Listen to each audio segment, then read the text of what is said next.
एक सदस्य ने कह दिया माइनॉरिटी इस कानून को स्वीकार नहीं करेगी।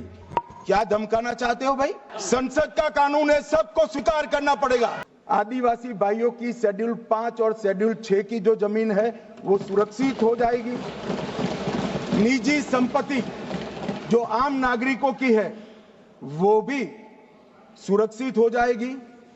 और कन्वर्जन कानून की बात करते थे और हंसते हंसते कहते थे कर्नाटक सरकार कन्वर्जन कानून लेकर आई है। सबसे पहला कन्वर्जन कानून उड़ीसा और मध्य प्रदेश में कांग्रेस सरकार लेकर आई, मगर उस वक्त कांग्रेस सरकार तुष्टीकरण की नीति पर नहीं चलती थी, महात्मा गांधी के सिद्धांतों पर चलती थी। मध्य प्रदेश और उड़ीसा में सबसे पहला कन्वर्जन के खिलाफ कानून कोई लाया तो कांग्रेस पार्टी लाई, और मुझे गर्व है मेरी पार्टी की सरकारें कन्वर्जन पर कानून लाती। मान्यवर, सबको अपना धर्म का अनुसरण करने का अधिकार है, कोई शौक से करे, मगर लोभ, लालच, भय, इससे धर्म परिवर्तन नहीं कराया जा सकता। किसी गरीब के पास खाना नहीं है, खाना देकर उसका धर्म बदला दोगे? कोई थोड़ा कम पढ़ा लिखा व्यक्ति है, उसका धर्म बदला दोगे? ऐसे नहीं होगा मान्यवर। अदालत में जाइए, जिसको ग्रीवेंसेस है इधर और साइड से, और अदालत न्याय करेगी। न्याय के लिए तो अदालतें बनी है। और मान्यवर, यहां एक सदस्य ने कह दिया माइनॉरिटी इस कानून को स्वीकार नहीं करेगी। क्या धमकाना चाहते हो भाई?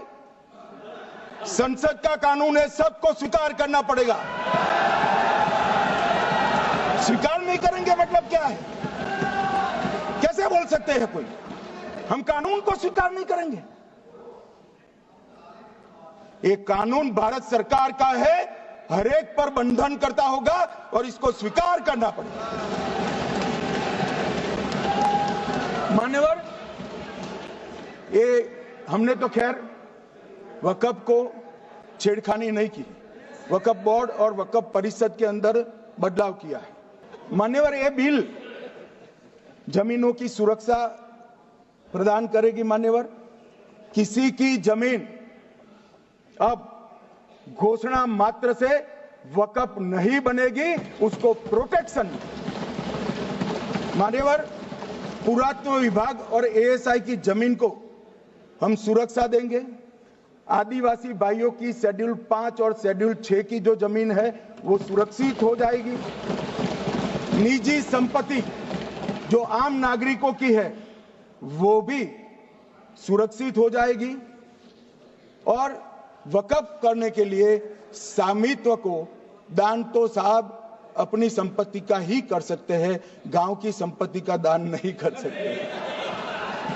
तो वक्फ निजी संपत्ति से ही स्वामित्व के बगैर नहीं हो पाएगा। इसमें पारदर्शिता लाने के लिए सूचना की प्रक्रिया को दाखिल किया गया है।